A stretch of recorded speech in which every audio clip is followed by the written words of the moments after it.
So This, did you find this, your this quote? was related to the quote. What is the fifth you were dimension? That was no, a no, no, singing group not that, from the not 60s. That. That's a question. Oh.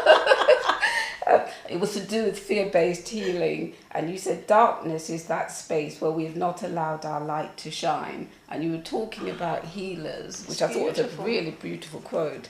You were talking about healers who are very resistant to changing and recognizing that we're moving from one mode of healing to another. We are evolving as human beings. Healing modes are evolving along with us. To deny that is to dig a hole in the ground and stick our head in the sand. Every choice we make comes either from fear, lack, limitation, the illusion of separation, the illusion of darkness, or from love, prosperity, light, abundance, oneness, and unity.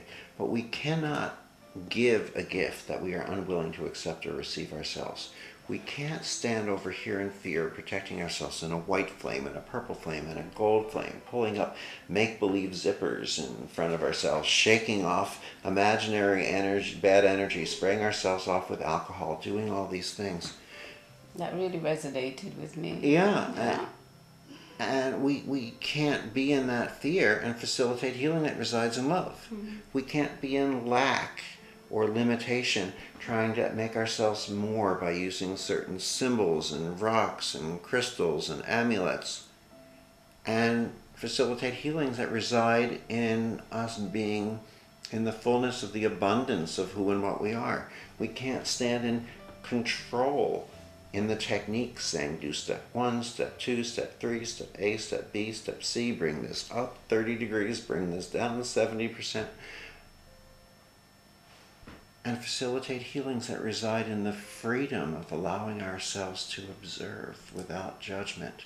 So at some point in time, in order to get from here to here, the first thing we have to do is often the most difficult, is we have to acknowledge our fears, that we've been functioning in fear, lack, and limitation. Then accept that.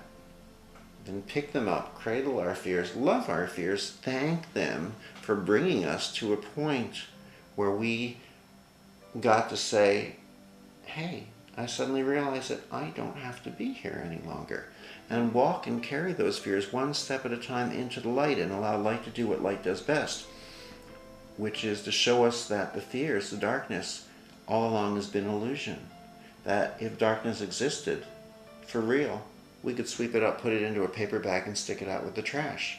But that, similarly to your quote, that darkness is merely that place where we have not allowed ourselves to shine as the light that we are. So Eric, as a delegate, what can I expect at the weekend's workshop, or is it a seminar? Well, it's a workshop, it's a seminar. Here's what generally happens. Here's what will happen. This Friday night. And you're looking at me because Sarah unfortunately can't go. I'm going to be in Mexico. I might cancel the flight actually. So I'm upset I'm not going to be there. This Friday night I give a 3-hour presentation. We talk about the history of the work, the theory, the philosophy, some of the science. Then we'll bring some volunteers up from the audience so we can give some live demonstrations of the healing so you can see the reality of it, maybe even on yourself or on somebody that you know. And we give everyone a chance to feel it in their hands, like I just did with you. But Saturday and Sunday is very different. It's a real working seminar. And so I warn people, and I use that word warn, I say don't come. And I mean it, don't come. If you think we're all going to sit around and hold hands and om and sing Kumbaya, my Lord, it will not happen that way. I demonstrate a level of the work from the stage, then we all go to massage tables. For instance, you might stand at the head of a massage table, someone else might be lying down on their back. I'll take your hand, I'll show you how to begin to feel this, how to find it, how to access it. As you do that, you'll start to see the person's body respond. Maybe their eyes rapidly dart back and forth or their fingers move. We'll show you how to find something else. And you'll feel a different sensation. You'll see their body respond differently.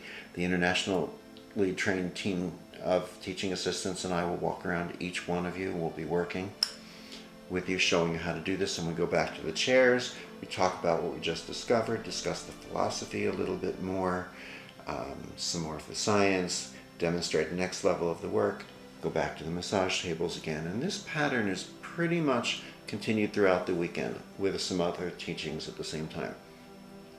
But by this Sunday, not 5 years or 1 year or even a month, but this Sunday, I can pretty much make you 2 promises, which are A, you, well, not you, because you'll be in Mexico unless you change your mind, you will be able to do anything and everything in the way of healing that I can do.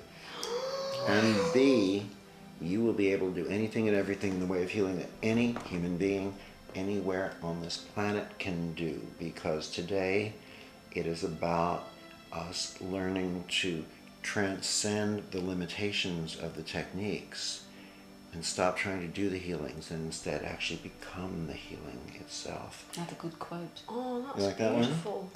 Good, write it down. I love it. I'll remember it. It's beautiful. And this event is at the Kia Oval, Surrey County Cricket Club, Kennington, London. Friday, Saturday, Sunday. Yes. Can't wait. Thank you, Eric. It's my pleasure. I'm glad we could be here. Thank you, Eric. Thank you. Wow.